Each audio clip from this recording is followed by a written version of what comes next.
Hello everyone, my name is Shirley Farrar and this is On the Spot Career Talk. And today we're going to do something just a little bit different. We want to liven things up. We want to make sure that we are assisting our community in any way necessary. So we have known for some time that everyone is in their homes, and unfortunately there are millions of people who are unemployed. So our heart goes out to you. And what I want to do today is I really want to talk to you about resumes. I want to refresh, refocus, but let's just focus on a basic resume, okay? All right, so basic resume. Now, when you talk about a basic resume, there's a couple of things that you need to consider. Now, of course, right now you're going to send an electronic resume.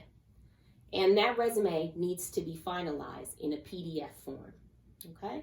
If you were going to send it through the mail, or you were going to drop it off, you were going to go to the interview and you were going to hand it into the employer, you want to make sure that it is on resume paper and not on copier paper. That is very important. So for a resume, a basic resume, we want to make sure that it has specific things on that particular resume.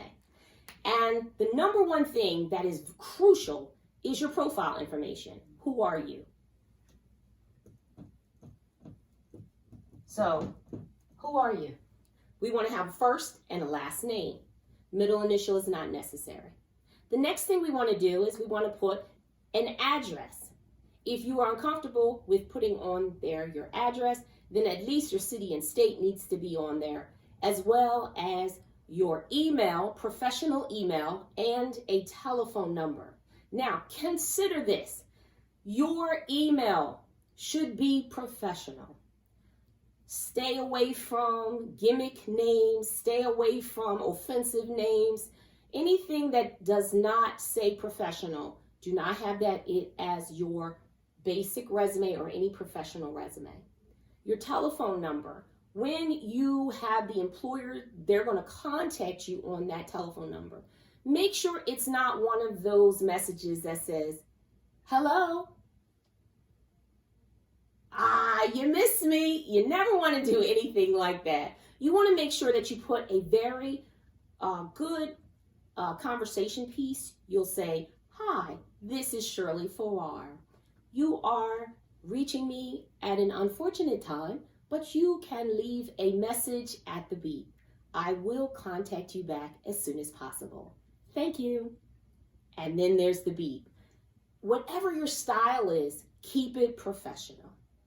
And in that, if you have a social media like LinkedIn, which is a professional website, or any other professional websites that may have information, your resume on it, or other information dealing with your industry, you want to make sure that you also include that link underneath of your email or your telephone number. Okay? So on a basic resume, we're going to have what? At the top, your profile information. And your name needs to be at least a 14 font. All other font on the page needs to be between 10 and 12. And make sure that you choose one font and not a combination of fonts, okay? All right, so let's get to the next one. The next thing we want to put on the resume are qualifications. Many people call those highlights. So that would be your summary of qualifications. Many people call that a profile, objective. Many times we have them for various reasons. If you want more information on the various type of why we use them for our industry, then you need to contact me separately, okay? But in the meantime, we want to make sure that we have qualifications on there. What are your top skills? They need to be at the top of the resume. It is very important, because when an employer is looking at your resume, they are only looking at it for 6 seconds.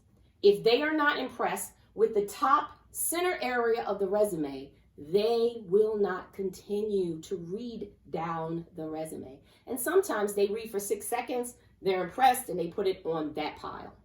Other times they're not impressed, and you know the pile that they're putting it in.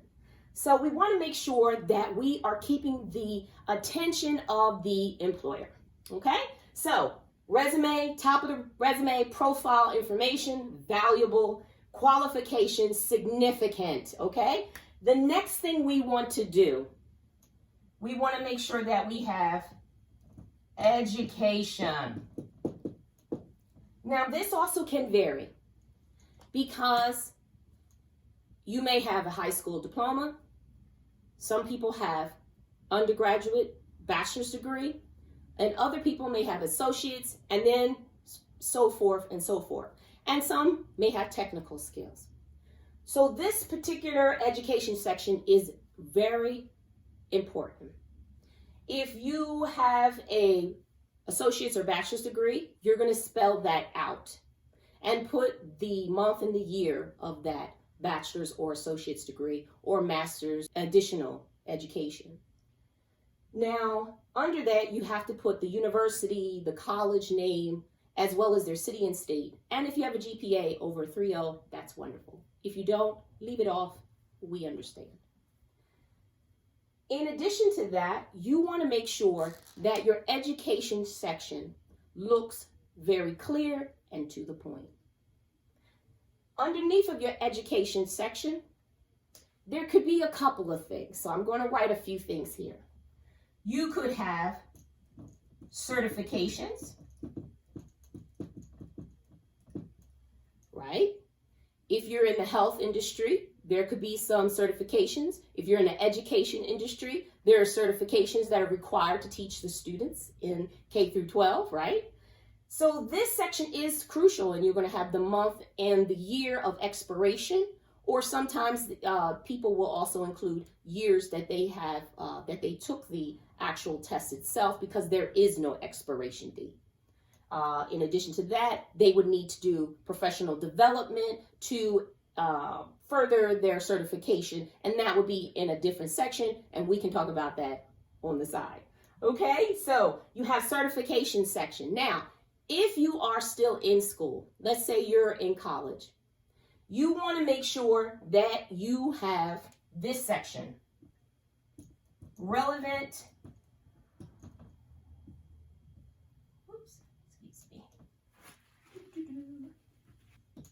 relevant coursework. It's very important that you put 6 to 9 different courses related to the job description itself. Trust me, this section is going to change.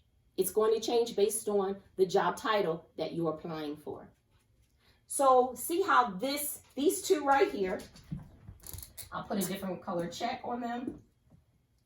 They may or may not be on your resume, and that's okay, because right now we're focusing on a basic resume, okay? All right, so let's say you don't have certifications. Let's say you don't have relevant coursework, right?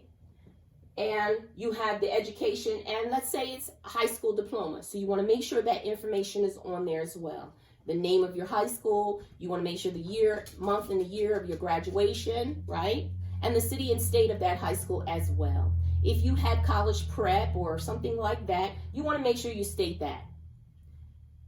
It's important that you are very clear to the employer of the level of your education. Now, underneath of education, we want to make sure that we also put this. This is the crucial part.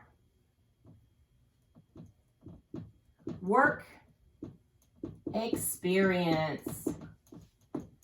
Yes, work experience, relevance experience, professional experience. We call it many things.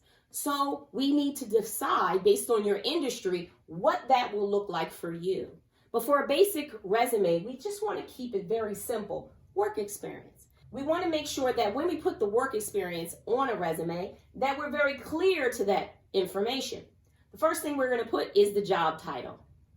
Across from it, we're going to put the month and the year dash month year.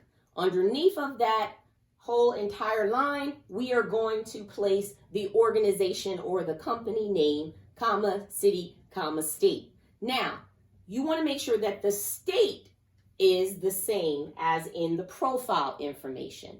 You may have utilized Virginia as the state that you are currently in. Well, at the top, if you abbreviated that with a VA, you want to make sure that you abbreviated in any other work experience that you have participated in, and make sure it is also VA. You never want to put VA or abbreviation here and then spell out Virginia here. The reason that you don't do that is because of consistency throughout the entire resume, okay? And underneath of the organization name and the city and state, then you want to put bullets. Yes, bullets. You want to describe what it is that you do. What did you do at that company? So in that, you're going to start with an action word and you're going to talk about your experience and your skill set.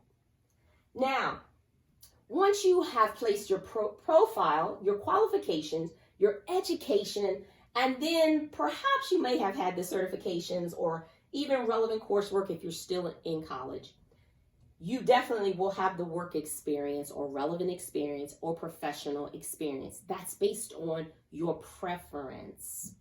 Now, there is another section that I believe everyone should have on their resume, and it's going to look a little different. So it would be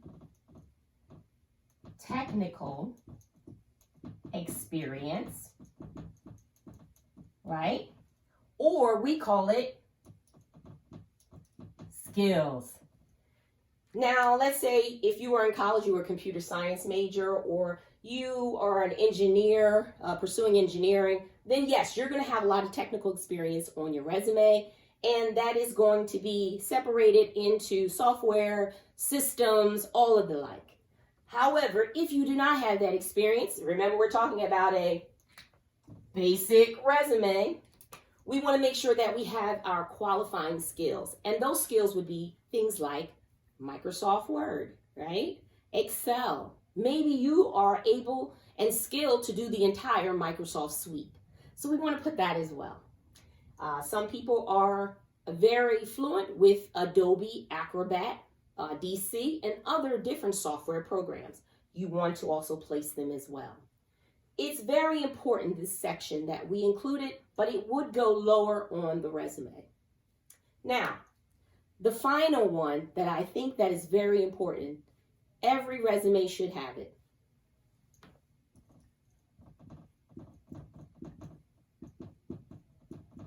Activities.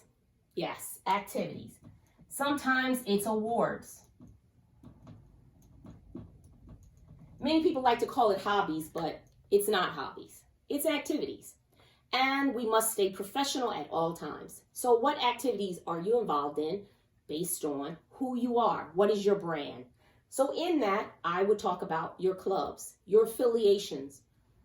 I would encourage you that they would be related to whatever type of job that you are looking to get, career that you're pursuing. Think about, what does the employer want to see? So maybe some of you are not involved in clubs, or you're not involved in organizations in your community to help others in your community. Think about it. If you've always wanted to do it, this is a great time. And this could be something that you could place on your resume. So you would place, maybe I'm a member of the organization now. You would place member. And then